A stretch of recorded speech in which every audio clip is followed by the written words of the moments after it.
Очередной КВК с мотором Липхер. Посреди поля заглох.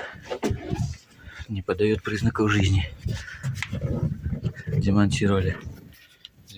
Заменили подкачивающий насос. Обнаружено было, сломало привод пополам.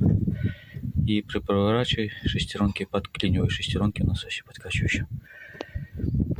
Привод немножко подбил его. Установили новый насос. Оригинал Липхер. Скоро поедет.